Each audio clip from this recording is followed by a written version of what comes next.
Why are we the biggest market of Hollywood today and Netflix? It's only because English language it's like a sponge. Anything that Hollywood produces, Netflix produces, the biggest market, Amazon Prime produces, the biggest market is India. It soaks in because it's that language thing, no? Yeah. And first, this language has been punctured into us. Through the missionaries. Yeah. And it's still happening. It's still happening. It'll continue. Yeah.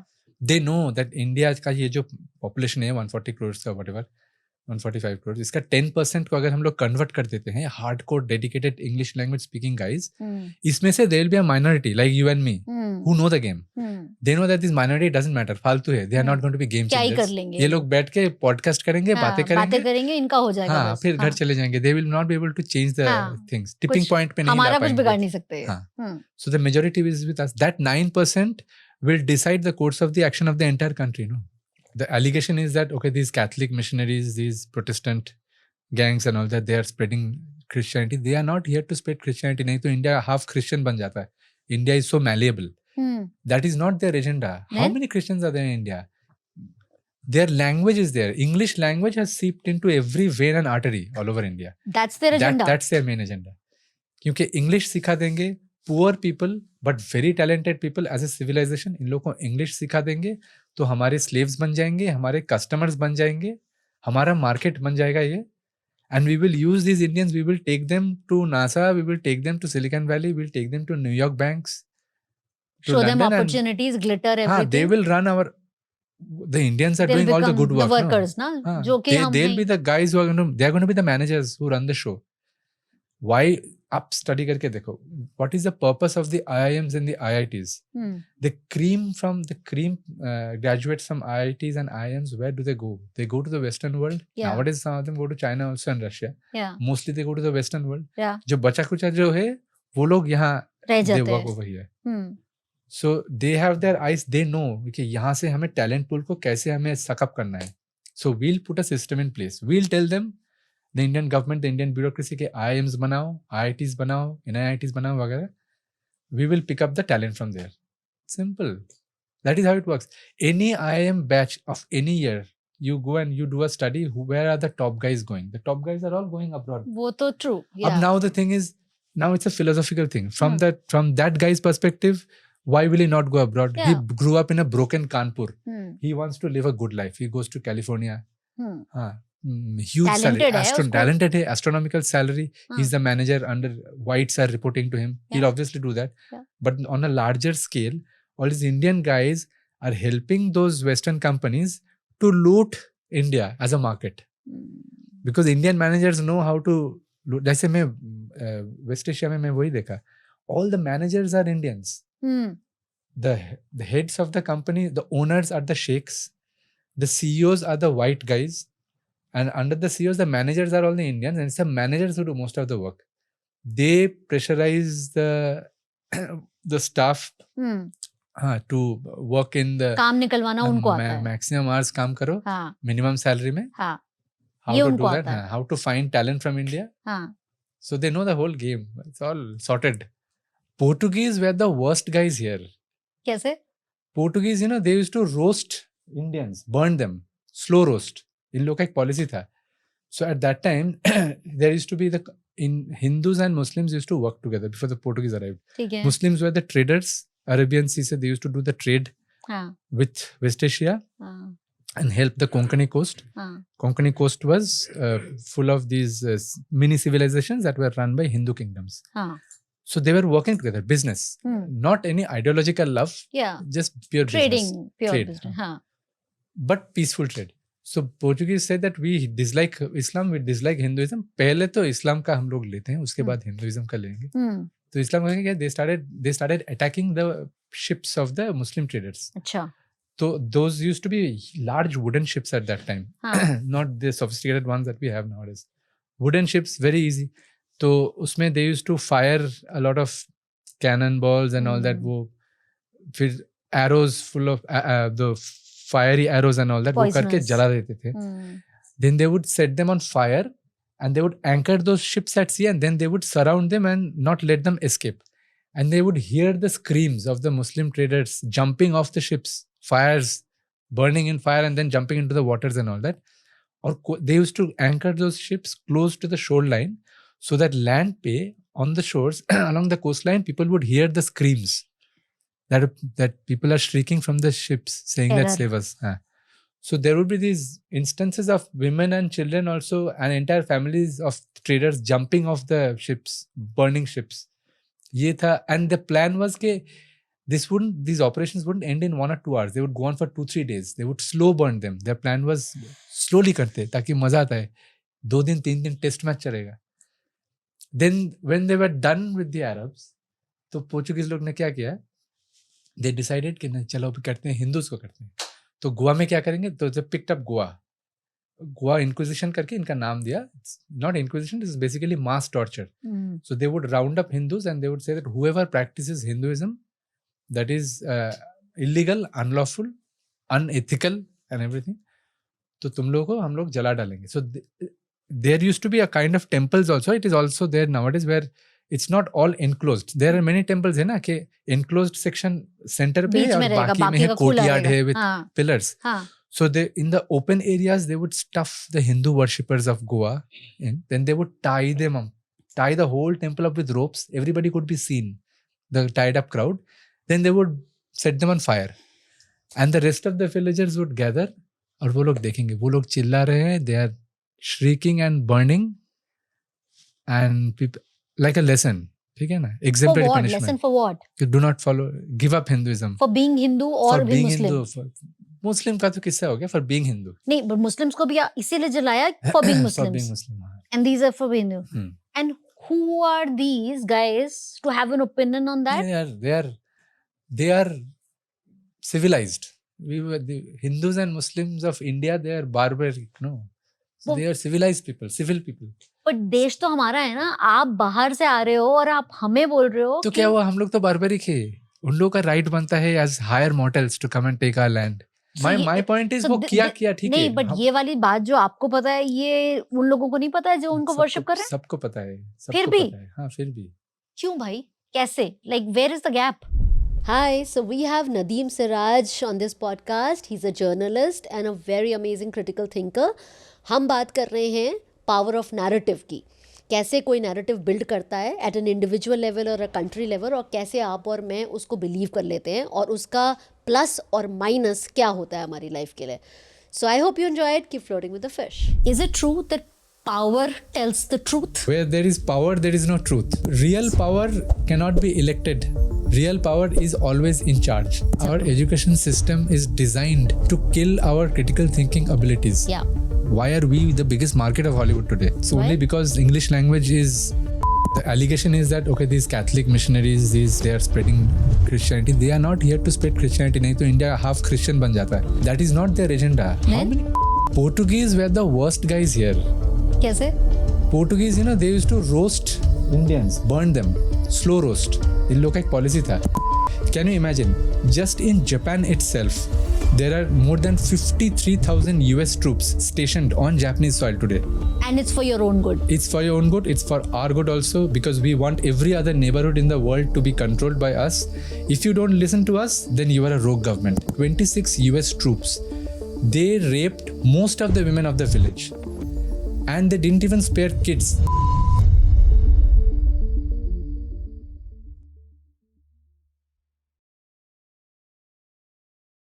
What is your understanding of patriotism?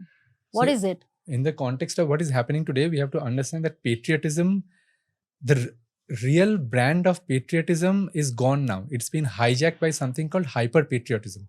So we have to first understand what is patriotism in theory, in paper, as a concept. Yeah. As a concept, patriotism is you have your own, you live in a certain society or a civilization which you love because of its culture, because of its food, because of the behavioral patterns, because of the unique features that it has, because of the unique combination of natural resources, financial resources, and of all the other beautiful things that a civilization, you know, brings for everyone and gives and shares with everyone within that civilization.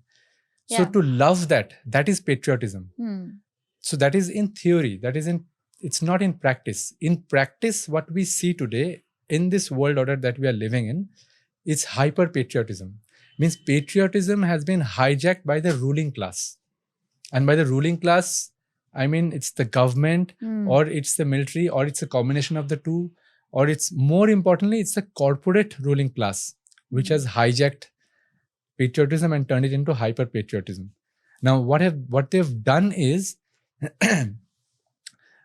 they dictate terms to the whole civilian populations and they decide for the populations on what they want to do.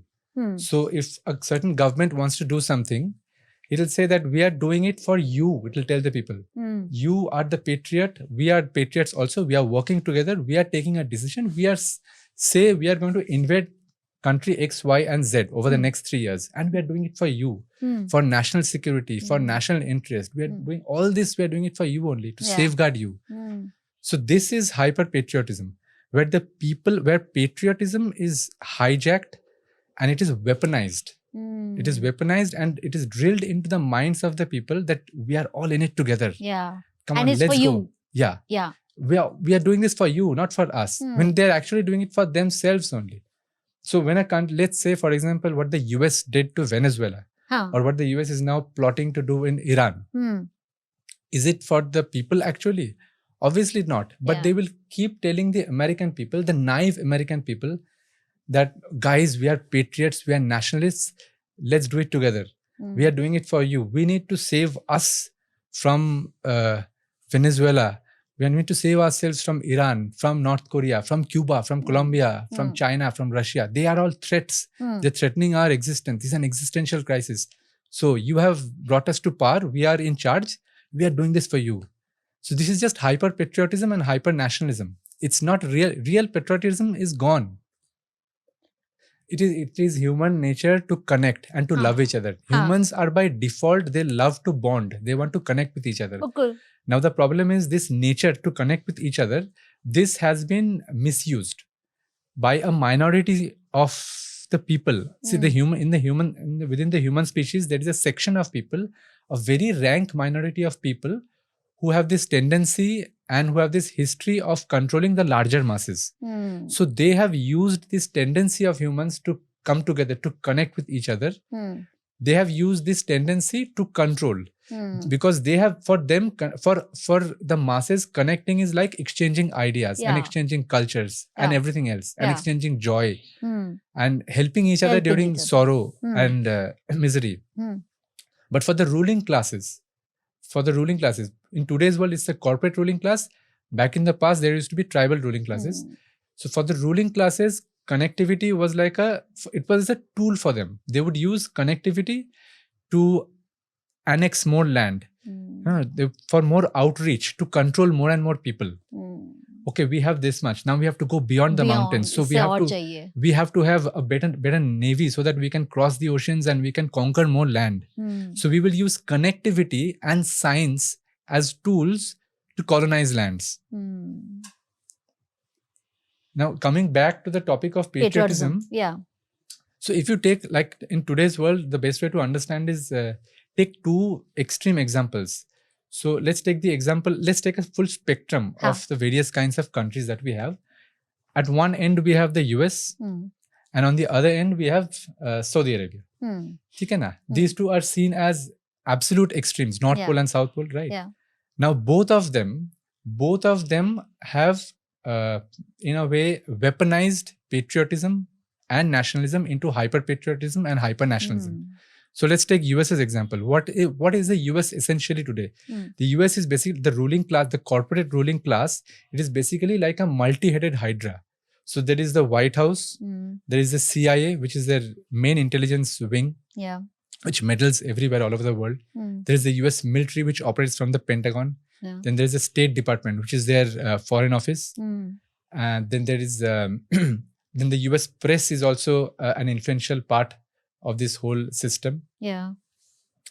So they have all come together under the corporate ruling class, which is run by faces that we don't know. So they have come together. Their decision is to colonize the rest of the world and to torment the rest of the world as much as possible. We need to establish ourselves as an empire. To do that, we can go to any extent, but we'll have to brainwash our own people. So that is their main agenda. To get internal support. So they have to manufacture the consent, as it is famously said. Yeah. So that is how they operate. And that's called patriotism. That is called patriotism. So they can go to any country, pick up any ruler and call him a dictator. They can impose sanctions on anybody. 18,000 sanctions have been imposed on Russia, 5,000 on Iran, more than 780 sanctions on Venezuela. So they can do anything with any country. No, but what gives them the legitimacy to do that? It's their muscle power. It eventually boils down to the greed for power, the greed for control. They have that greed, but why does the rest of the world bend for it or allow for that to happen? So have we signed any pact that there are Maibap? We have signed off on two things. Okay. One is I'd call it is the Western world or US in particular, their way of using soft power to brainwash much of the world. They injected English language all over the world, and then they pushed their agenda by using their soft power like Hollywood, pop culture, and in many other ways. So by using their soft power, they brainwashed people into believing that, okay, US is the highest civilization of all civilizations on the planet today. Okay. So obviously they are above us. They will want to dominate us, and we might have to give in to that. And it's good to be dominated by them. They are better off. Absolutely. That is what the movies keep telling us. Yeah. And now they use, now they have a new tool also. They use all the social media platforms from Silicon Valley to brainwash people using phones that are cunningly named smartphones. That is one tool. And the other tool is muscle power. They have used their military, they have deployed their military all over the world. Yeah. The United States has 800 plus military bases all over the world. Can you imagine that? There are close to 200 countries. Now there are 800 military bases all over the world. Can you imagine? Just in Japan itself, there are more than 53,000 US troops stationed on Japanese soil today. How many people are even aware of that? 53,000. So if the Japanese government goes against the US government on major policies, you can well imagine what can happen. 53,000 troops on the islands of Japan, they can do anything. But ये किस form में available है वहाँ पे? Like US के soldiers गए, 53,000 soldiers, और Japan में बस गए. Yeah, they are stationed over there now. But under what pretext? Under the pretext of protecting the interests of Japan, protecting the interests of the neighborhood, protecting the interests of even the US. Then they have... But did Japan call them for that? That does not matter to them. They do not care about whether Japan... They have beaten Japan into submission. Much in the same way, in South Korea, there are 23,000 plus US troops. Okay. Now, let's go to Europe. In Germany, there are 35,000 US troops on German soil. Everybody thinks, Germany is an independent country. It's a European powerhouse. Yeah. If you are a genuine powerhouse, will you have another country's 35,000 troops on your soil? No way. And they don't even play that up also, the German press, because, or the German pop culture also, they don't talk about it. Because it's a shame to talk about it. 35,000 US troops on German soil, it's as if a world war is going on. Yeah. And it's for your own good. It's for your own good. It's for our good also, because we want every other neighborhood in the world to be controlled by us. If you don't listen to us, then you are a rogue government. We will change you. We will fund protests against you, or we will fund a coup against you. Something or the other will happen. Your government will fall. A new government will come in place, which will be our puppet government. So this is how it works. And it all started in 1943. That was when Pentagon was built. So which is the headquarters of the US military machine, the monster, which is the biggest terror organization of the world today. Yeah. Then in 1944, the Bretton Woods Conference happened in New Hampshire in the US, where US declared to the rest of the world that the US dollar is going to be the most important currency of the world. It is going to be the global reserve. So everybody has to follow this. Everybody also had to follow it also from that point on. Then the World Bank was formed. IMF was formed. Then something happened in 1949. Very interesting. The US Defense Ministry used to be called the Ministry of War at that point of time. So they realized, no, this is sounding very raw. So let us change it. So it became the Ministry of Defense. Why was it changed? Because the Ministry of War decided to go to town annihilating dictators they did not like, intervening here, invading there. But they needed a sophisticated name for themselves, a polished name. A cover. Yeah. So they wanted a cover. So they decided to rebrand themselves as the Defense Ministry. So as if they're defending themselves when needed. So they're the Department of Defense, which operates from the Pentagon. They went on to invade countries, intervene in countries, meddling here, meddling there, causing coups and whatnot. I mean, let's do a thought experiment on what happened on Venezuela. Everybody's talking about Venezuela right now. Yeah. Now we all know a lot of water has passed under the bridge. So let us just do a thought experiment for our viewers here. Yeah. Let's say the government of Venezuela, the government of Iran, and the government of North Korea. All three of them come together and they decide that we are going to invade the US, Washington, D.C., and we are going to kidnap Donald Trump and his wife and we'll bring them home. So they first send their intelligence into the US, undercover spies, they go in, they get all the dope and everything, they send back information. And then they send their troops in with fighter jets and everything. Venezuela, Iran and North Korea. Their fighter jets go into the US, bomb the US, bomb Washington DC, bomb the White House and the surrounding areas. They land, their helicopters land. They kidnap the two of them, the two Trumps, right? Then they are flown to Caracas in Venezuela or they are flown to Tehran. Say this thing happens, right? What will be the outrage? What will be the three words that will be used by the global press? They'll say this is an act of terrorism. As simple as that. Cool. Now, this thing has actually happened, but just the other way around.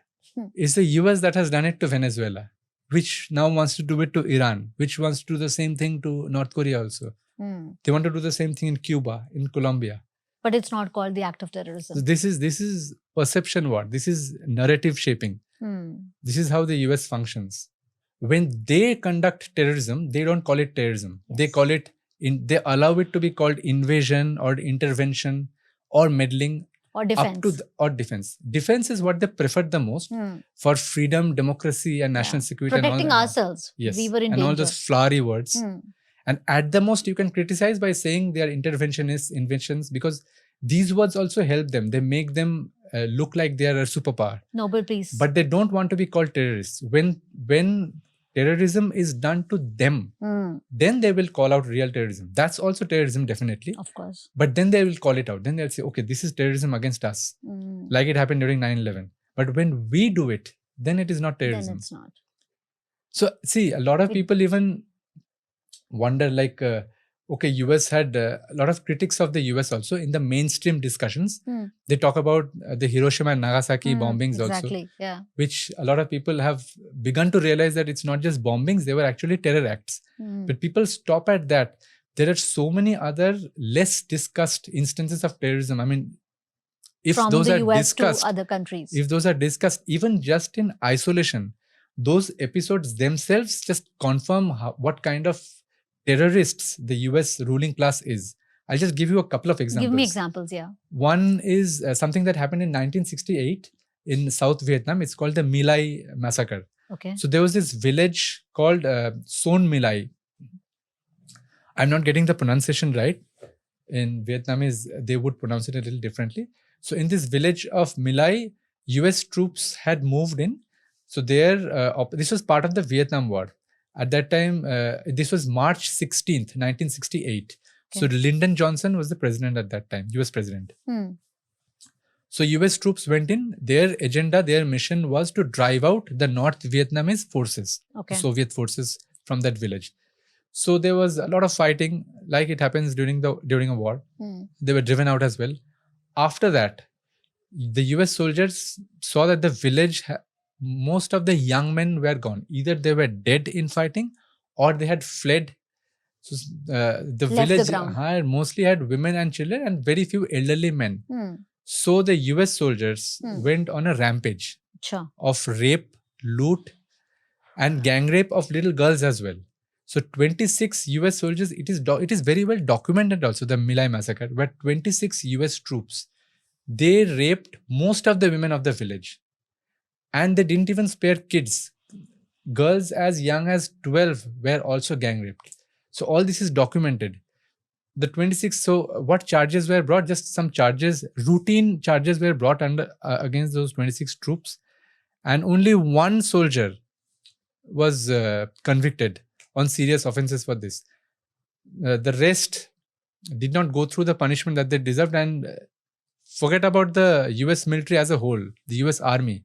Everybody just got away with murder in broad daylight. So nobody talks about it. Just this episode alone qualifies the US military machine as a terrorist organization, isn't it? Absolutely. I'll give you another example as well. So a lot of people say, Trump is such a dirty guy. All the two Bushes were dirty guys. Bill Clinton was a bad character. Obama was very nice. Obama was a very clean guy. So here's an example of Obama's reign. When Obama was the president, the biggest project of the military machine was to launch drone attacks. So that was a technology that had been developed at that time. At that time, yeah. So Obama was elected, and Obama was told by the larger military machine. Obama, of course, all US presidents, they are not the kings of their kingdoms. They are just the CEOs, appointed CEOs, or they are the lobby managers of empire. Yeah. So he was told at that time that you have to sign these executive orders of drone attacks, experimental drone attacks that will carry out in certain chosen Muslim nations of the world. And then there's another concept also, which Obama knew about and signed also. It's called double tap. Now, double tap sounds very techy, it's a very Silicon Valley kind of a term. It's very cool. Yeah. So double tap is, in this concept, Obama signed a system where, say, there would be a village gathering, which would be bombed. Right? Now, when a bombing happens, everybody is wiped out. Whoever has survived runs away. Now, a few hours later, villagers from the surrounding villages, they would come and assemble at the spot, obviously to recover things, to see what happened and actually, right, to see whether their loved ones died over there. So they would assemble over there. So when they would assemble again, exactly, bombs would be showered again by the same drone hovering over it. They would be showered again on that same, on the gathering, on that same spot. So it will be called double tap. Let's obliterate the populations of that place twice. There's no logic behind this, except that this is perversion. That's the only thing that you can think of. It is. So if this is not terrorism, then what is? And they went after Venezuela like this. Yeah. What were the charges based on which the kidnapping happened? The charges in Miami, the charges that were officially registered in Miami were drug trafficking. Yes. That Venezuela was flooding the US with cocaine. That's what they told the mainstream press, and the mainstream press, like headless chickens, they published it. They believed it, they published it, and the people think that is not the truth. 95% of the cocaine that goes into US territory is produced in Colombia. Colombia is the world capital of cocaine production and cocaine distribution. Yes. For geopolitical purposes. So 95% of that goes directly from Colombia to the US. Some of it, 95% of it goes directly from Colombia. 5% of that goes via Venezuela. Venezuela does not produce any cocaine that goes into the US. Venezuela produces cocaine which is so little that it is consumed within Venezuela itself. It's a large country. So there are enough buyers and takers of that. 5% of that Colombian cocaine passes through Venezuela into the US. And the US announced that Venezuela is our target for sending cocaine to us. They will also go after Colombia later on, but they are not doing it now. As the time demands. Yeah. When they are done with Venezuela, when they are done with Cuba, then they will go after Colombia. So like even as US, you are able to protect your country to say we can't let that happen. So much of cocaine coming. But how does it help to kidnap the president? It does not help. It's a show of strength. It's like a message to others.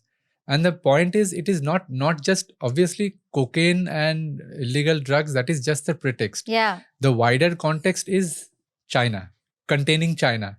Because China is the rising power. A century from now, China, by natural course of how civilizations function, China will be the next big empire that is going to run the world. We don't know yet whether China will run the world like the US or not. That is left to speculation. So US can already sense that.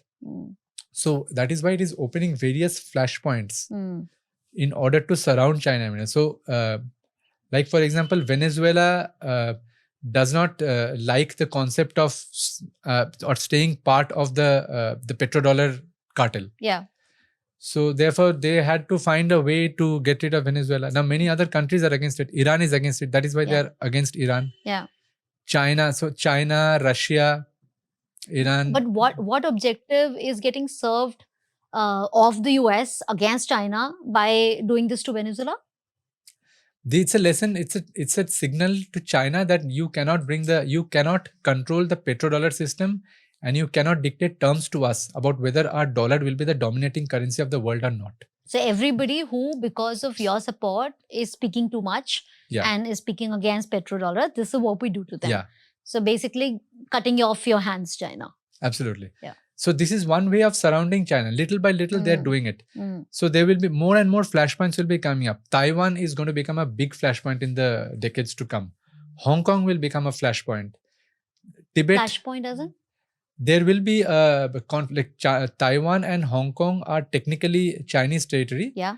But they have a one country, two systems deal with the Western world. Yeah. Where the Western world has a very strong corporate and military foothold in both these places. Less military, but more corporate. So they are going to weaponize the Taiwanese population and the population of Hong Kong into going against China, into rebelling against them more and more, so that they can arm twist China into staying in control in China's own backyard. Tibet is going to become another flashpoint in the years to come. So by the US. Yes. Then the South China Sea. Why do you think there are 53,000 troops in Japan and 23,000 troops in South Korea? Decades from now, they are going to operationalize those troops and they're going to weaponize Japan and South Korea against China. How many military bases does China have abroad? Nothing much. It has a military base in Djibouti in Africa, which half the people of the world haven't even heard of. Doesn't even matter. And it controls the South China Sea with little military installations along the coastline. But that is its own neighborhood only. China usually does not have military outposts. It uses its economic power in various parts of the world today. Just like many other powers do. Right? Which is also not right. That is also a different debate to discuss. But US has 800 military installations all over the world. Yet, you see that the mainstream press keeps telling us repeatedly that, China is becoming a military power in the years to come. It's becoming a dark force in the Eastern world as a military power. And it doesn't talk about these 800 military bases. Absolutely not. And the US has the justification to stop China from growing militarily. And who is the US? The only country that has used nuclear weapons on civilian populations. Yes. So it boils down to America's hunger and greed to contain China and to delay the rise of China in the decades to come. That is how every falling empire functions like that. When they see that, we are going to become number 2 in half a century from now, we'll have to kind of fight and try to find, devious ways and schemes to do it. So is it true that power tells the truth? Power is the antithesis of truth. So where there is power, there is no truth. Power suppresses the truth. That is the nature of power. But the way we read it as that what's coming to us is truth. Exactly. And whoever is supplying us that truth is the right and the powerful. Exactly. So it is a manufactured truth. Power ensures that a certain truth that power wants, which is manufactured and which is imposed on people, which is injected into the people. That is how power's truth comes to people. I mean, one should not call it even truth. It is power's narrative rather than the power's truth. In today's context, power is made of what? Like, if there is, out of these options, one thing you would say strongly attributes to power, is it money, military, narrative, or control of systems? I say it is narrative. Narrative is the It's the parent, yes. Because through narrative, you can control all the others. Once you control the mind, you can control the rest of it. सही बात है. मतलब अभी जैसे आप बता रहे थे कि यूएस के 800 मिलिट्री बेसेस हैं, तो इट लुक्स लाइक कि ये है उसकी strength and this is Exactly. Power, right? But I think military bases may work, may not work, something else may happen. Yeah. But this long term 100-200 साल से जो narrative build हो रहा है, that's the bedrock. Exactly.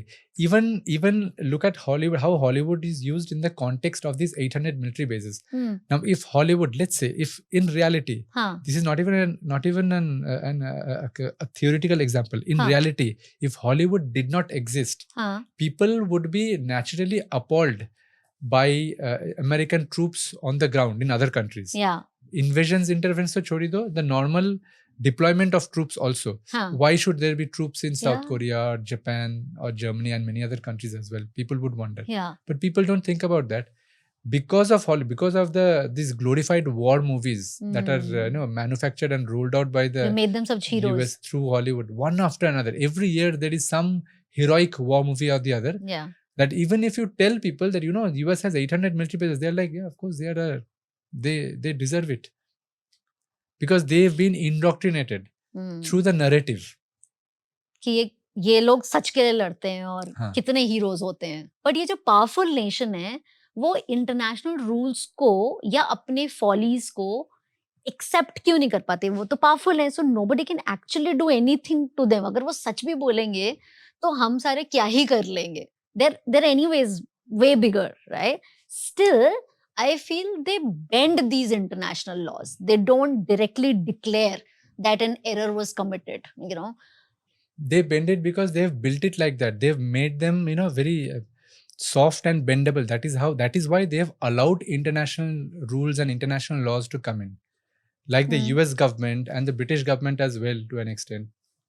They've ensured that international rules should apply to most other people in a very strict way, but not to us. इसका example बताओ कोई. For example, whenever the US goes for an invasion, either alone or with allies like Australia, UK, Canada and all that, and France and all that, then they bypass the UN Security Council. UN Security Council में no voting happens. UN General Assembly को तो छोड़ी दो. UN office को तो suddenly it does not exist for them. Suddenly everything else is secondary. Rules can be suspended at that time because now saving and exporting democracy becomes very important. Freedom is very important. And UN has no say, understanding or role in that. But when those same countries want to strike back, then they will say, oh, you have to come through the UN. Don't do like that. There are international rules in place for all of us. You have to follow those rules. So there are double standards. That's how the rules are. It's like a football field where you and I are playing, and my goalpost is set where it is. But behind your goalkeeper, I have ensured the goalposts are always moving. So I shoot wrong, but I ensure the goalpost moves and goes in, and it's a goal. So that is how the shifting of the goalpost concept is there for power. So power ensures that international rules are in place for the others, not for itself. That is how power ensures that the resistance does not fight back through rules. Rules is that wall. So we can breach that wall. You cannot. That is a conversation that power has with the victim or with the target. In the context of US and global control, in more recent times, why has US started preferring sanctions over wars now? Like, it has the power. It has done that. But more recently, it's like going the sanction route too. Right. Control versus the power. Why do you think that's happening? So there are two reasons for it. One is a technical reason.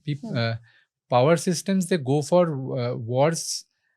They don't go for wars directly. First, they try out softer means. When the softer means don't work, then they go for a war. So sanctions is that step, that pre-war step where you sanction somebody and then you get that country to do what you want that country to do, that government to do. When it doesn't work, when sanctions don't work, then you go for a war. There's another angle to this also. You impose sanctions on a country, By imposing sanctions, you weaken that country. Mm. You not just weaken that country as a whole, you weaken that government also, because that government of that sanctioned country, Hmm. they are no longer loved and liked by their own population. Yeah. And then you go after that government. So when they are very weak, you go after them. So you use sanctions to soften them up as targets. That is one reason. The other thing that I was talking about is it looks very sanitized. Hmm. It's less bloody, less costly, and it's more sanitized. And intellectually, you can For- justify anything. Intellectually, you can justify anything. Look, we are not going for a war. Yeah, We are just having a silent conversation. Yeah. It's very silent. Nobody gets And to there's see. always a reason to say that we put this sanction because Yeah. this and that. You drive the Absolutely. narrative. So everybody gets to see Russia going hammer and tongs at Ukraine on the border, right? The physical war. Yeah. How many people get to see that Russia is doing it in response to the thousands of sanctions that the Western cartel has imposed on Russia? Now it has run up to 18,000. 18,000 sanctions on Russia.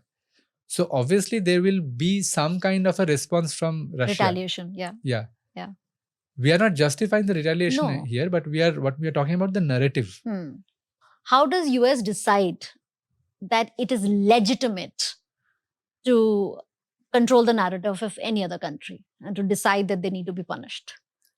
So by the US, we are talking about the ruling class. We are not talking about the Americans in general. In general, yeah. No. So the ruling class decides what we'll do is legitimate is because they are themselves illegitimate. The US ruling class is an illegitimate organization by its acts, by the track record that it has from the 1940s. In fact, not just the 1940s. US was born as a country in 1776. Since then, up until now, they have intervened, meddled, invaded, and disturbed how many countries? 75 plus countries where they've gone in and does a lot of damage. Yeah. So they have this whole track record of being illegitimate.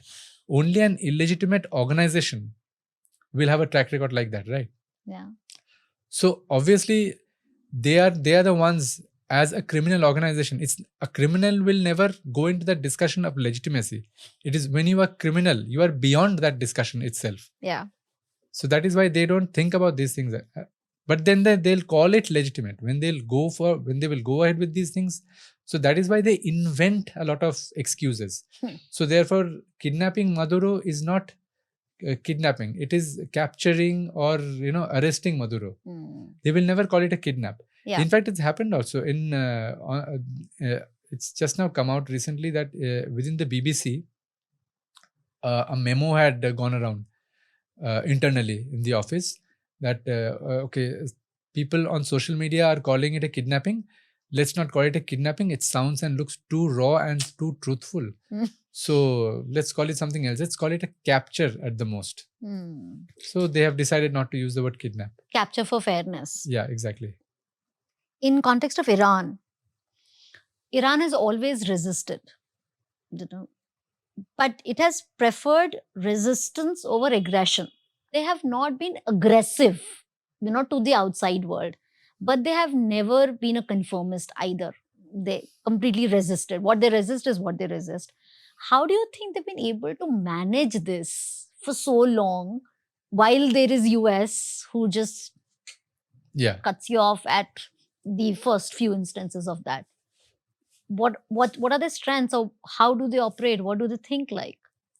I think this deserves a deeper discussion because it is more of a civilizational DNA rather than just mere politics or administration or governance. It is far beyond that.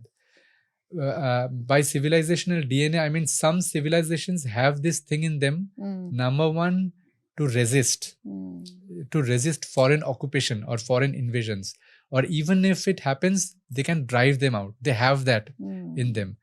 And secondly, they have this. There are some civilizations that have the tendency not to, go looking for lands that they want to colonize. Yeah. So Iran is one of those countries. Even India is one of those civilizations. We have been invaded so many times in so many different ways. But if you study closely, India has never been Indian kingdoms of the past, and there has never been a tendency to go far away and capture lands and all that. We're either just in their protecting economy. ours. Yeah, we'll just protect ours and all. That Yeah. tendency is not there. Yeah. And I call this a kind of, it's a kind of an evolved state where you do not have that tendency to invade others. It's a way of becoming of that level of a certain level, a degree of where civility that you have. Yeah.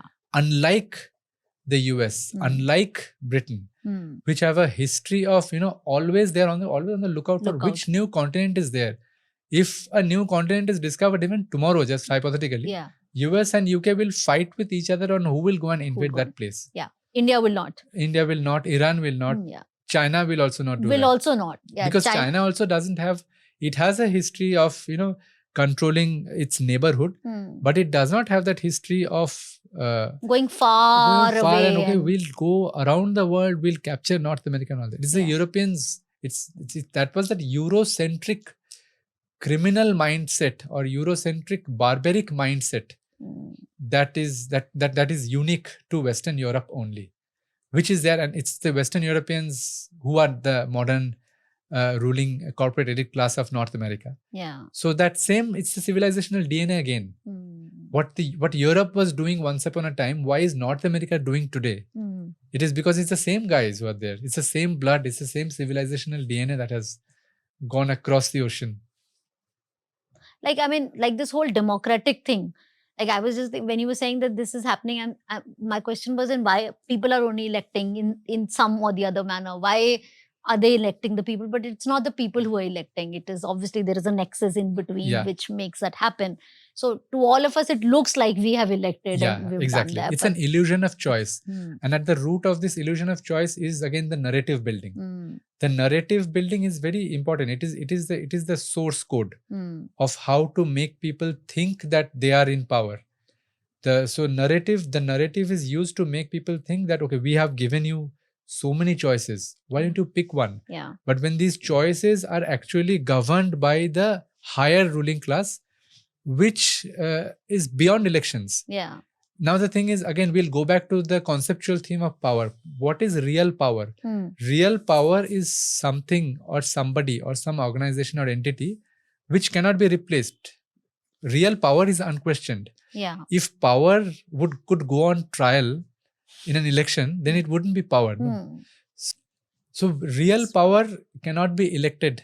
Real power is always in charge. And unfortunately, the masses don't get to see. We can sense that there is real power somewhere higher up who we cannot touch. What we can see and what we can touch are the ones who are right under them. They are the sub-powers. They govern us. They're actually the puppets. They are the puppets, right. Do you think that Iraq is a lesson on what happens to the nation when institutions get destroyed? So, like Iraq is this intelligent community. It's not a dumb community. It's, so there are institutions. But I believe that when this was happening, then there were institutions which were speaking up, but they were all destroyed, systematically destroyed as if it was a plan, right?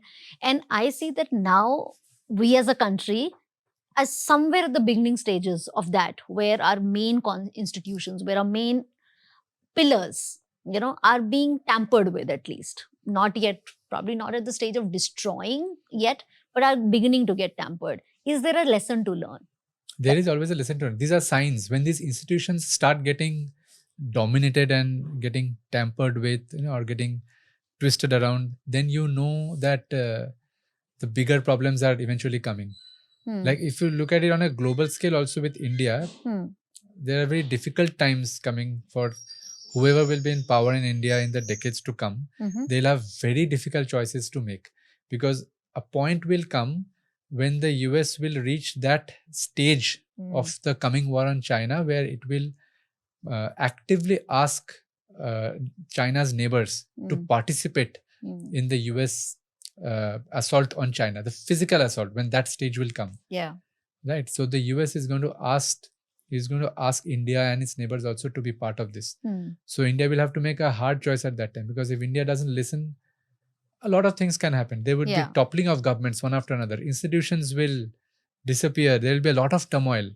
And if it listens, then there is a problem as well. There's a problem as well. Yeah. Because India is in China's neighborhood. China is already China already knows the script that is coming, that Yeah. India is going to be misused by the West Yeah. against us, Yeah. even weaponized. Yeah. So we have to take steps to stop India from doing this.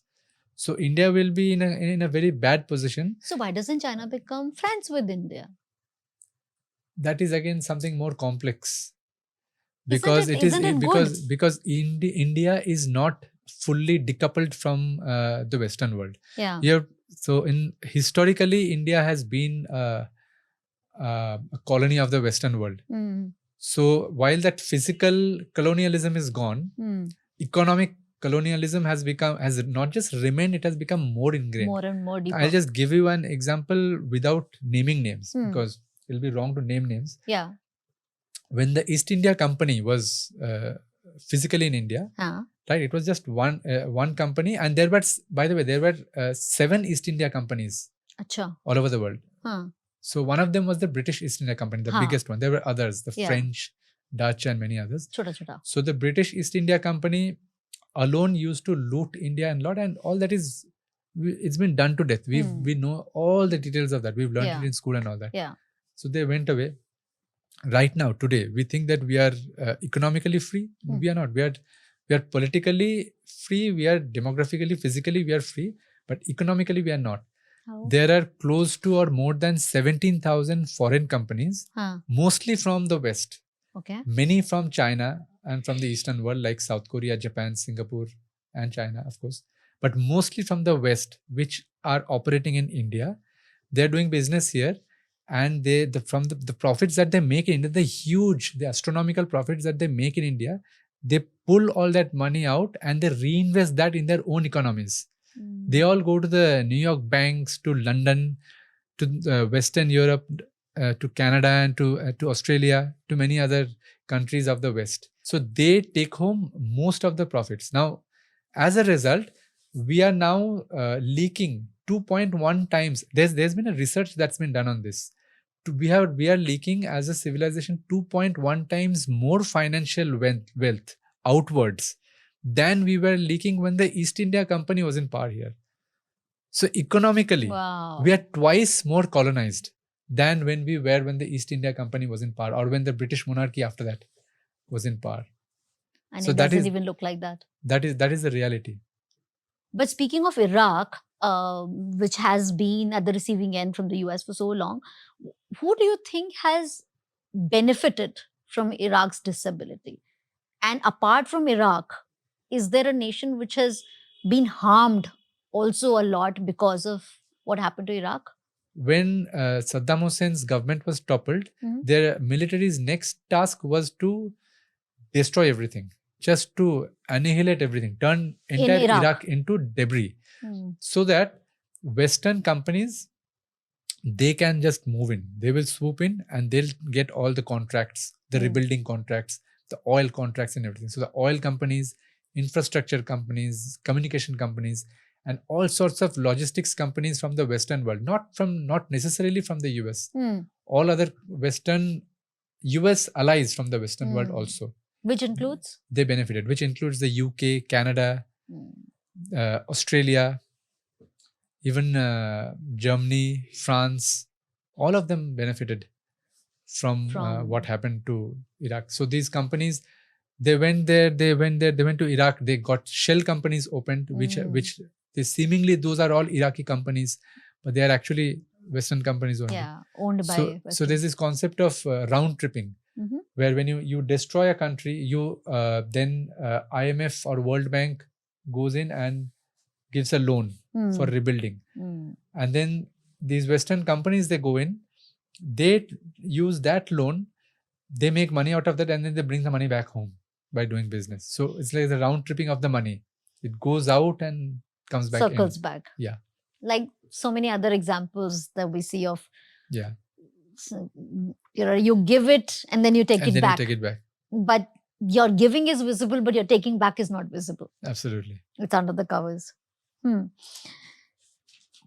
In Venezuela, why hasn't the regime changed really worked there? It has been tried. But why hasn't it worked there? Is it again the culture? Resistance? With Venezuela, the story has been the US decided that we will not invade Venezuela first up. Huh. We will do it with sanctions.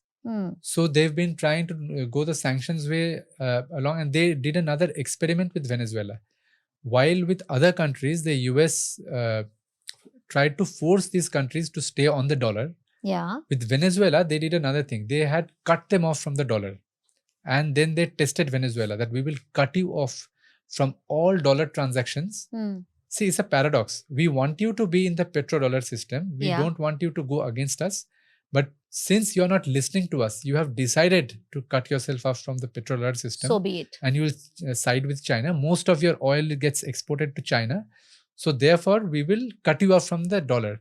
Now, when they cut Venezuela off from the dollar, Venezuela started suffering big time. They were expecting Venezuela to bend. And then they say that, okay, bring us back to the dollar fold. We will remain in the dollar system. Don't give us this torture. Torture. Mat karo. So Venezuela didn't do that. So again, it's the civilizational nature of Venezuela. There is a lot of corruption within Venezuela itself. The so-called leftist governments, one after another, the dictators, one after another, they were again no saints and all that. But when it comes to tackling the US, they resisted in a certain way. They have operated the same way. Yeah, which is why the final step was taken. The final step is to invade. When nothing works, just go for the physical attack. But even now, it is on such a frivolous ground of, drugs and stuff that it can't sustain that. But of course, it is like now they've captured. Yeah. Now it's a physical capture, whether of a person or of a land. That's the final blow. You keep talking about debating whether it was the right thing or not right thing. You keep proving it. Who cares now? And they want these debates to rage also, because US power also wants to be seen and felt as powerful, because power, this is how again we're going back to the concept of the philosophy of power, where power wants to be seen and felt as power. If power is not seen, if power is subtle and subdued, power will not be feared. So they want to project themselves as, this we are something on this planet. So when this kidnap happened, right after that, Trump announced that our oil companies will go into Venezuela and they will control the oil sector. Not just that, for all the costs that incurred when we went in to get Maduro, the fighter jets, the CIA working months in the lead up to that, all the costs that we incurred, we will recover that from the oil money that Venezuela earns by selling oil. So a bill will be sent for the kidnap. Yeah, exactly. So we will invade you, we will take your ruler, and you will pay for the this. Price in every which way. You will foot the bill. We will invade, you will foot the bill. So there are some hacks. Like one way of doing it is to start connecting the dots. So if you can tell people, like I do it with a lot of my friends, is that don't look at news as unconnected events. They are all connected. Try to think of what could be the connection with the earlier dots. They are not isolated dots. Try to connect them. When you connect them, then you realize, oh, this is the game plan. So when a Maduro happened, it's not a case of, अच्छा वो drugs भेजने वाला था या drugs बेचता था वहाँ इसीलिए हुआ. No. अच्छा oil. अच्छा US oil companies are going to Venezuela. Oh, Venezuela was against the dollar. Oh, why is Venezuela against the dollar? Oh, there is something called petrodollar. Oh, China was controlling Venezuela. So China, petrodollar, reserve currency, dollar, oil companies, and US power. Oh, now you can see the clear picture. So this kind of dot connection process should become the habit among a lot of people. Unfortunately, this has to be told. And neither does our education system has this in the DNA, nor does the work culture has it, nor does any part of, questioning is going from acceptable to non-acceptable. Our education system is designed to not ask questions, to kill our critical thinking abilities. Yeah. Why is discipline and uniformity and testing so important in schools? It is important because the more discipline and uniformity and testing you have, the more you can kill people's individualities, kids' individuality. Unfortunately, what is the agenda of the ruling corporate class today? They want a mass of people who are loyal to them To be their buyer. as markets, as slaves, right? As patients, as voters. So to do that, you have to start the conditioning right from the start. And how will you do the conditioning? You bring them into a fold. Call it the school, formal school. You bring them into a fold, make them wear uniform. Why do kids have to wear uniform? The reason is, as kids, when you see everyone wearing the same uniform, your own individuality, sense of individuality goes away, goes for a toss. You feel the same. Everybody feels the same. So that's one step done. Second step is discipline. Why is discipline so important in schools? Why is it not a playful experience? Discipline is important because so that you can start fearing. Children are born fearless and as critical thinkers.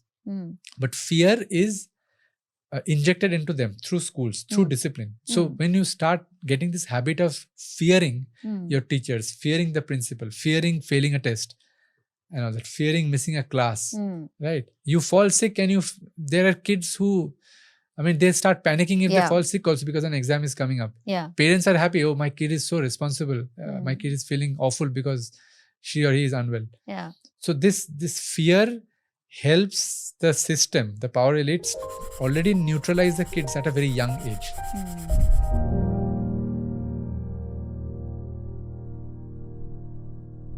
यार ये बड़ा confusing है.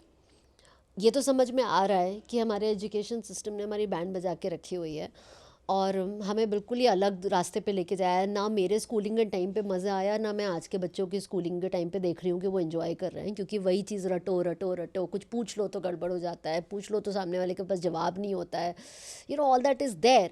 But अगर हम उसको fast forward करके देखते हैं और इस तरह की कॉन्वर्सेशन में देखते हैं तो देखिए वो खाली स्कूल टाइम पर ख़त्म नहीं हो जाती ना बात तो ये हो जाती है कि हम बन ही वैसे जाते हैं और बन ही गए हैं. आप और मैं, हम सभी वैसे बन गए हैं. मैं भी आज जब बैठ के इतने सारे लोगों के साथ बैठ के सुन रही हूँ तो कितनी चीज़ें समझ में आती हैं. ये कितने लोग कर पाते होंगे, मुश्किल है. तो मतलब क्या, लेकिन अगर हम सवाल पूछते हैं तो भी प्रॉब्लम है. सिस्टम तो बनाया इतने सालों से, ऐसा सिस्टम बनाया गया है कि क्वेश्चन ना करा जाए. तो ऐसा तो है नहीं कि आज मैं और आप बात करते हैं और हम डिसाइड करते हैं कि चलो ठीक है, थोड़े से इन्वॉल्व होंगे, थोड़े से अवेयर होंगे और पूछेंगे और वो होने लग जाएगा. नहीं भाई, दूसरे तरफ की शक्तियाँ और भी ज़्यादा शक्तिशाली हैं. तो अगर हमने सवाल पूछना शुरू किया, हमने बातें करनी शुरू की, हमने रिबेल होगा, रिवोल्ट होगा, तो क्या होगा? इकनॉमी पे तो असर आएगा ही आएगा. ऑब्वियसली किसी ना किसी तरह का भी अपहेवल होगा. तो वो भी डिज़ायर्ड नहीं है. हमारी ऐसी भी कंडीशन नहीं है कंट्री की है कि हम ये सब कुछ झेल सकते हैं. हमारी बहुत बड़ी यूथ पॉपुलेशन है जो कि हमारे लिए अच्छा होना चाहिए. यंग लोगों का फ़ायदा होना चाहिए देश को, ना कि उसको लड़ाई झगड़े में मारपीट में ख़त्म हो जाना चाहिए. वो भी बिल्कुल ठीक नहीं है. तो करें क्या?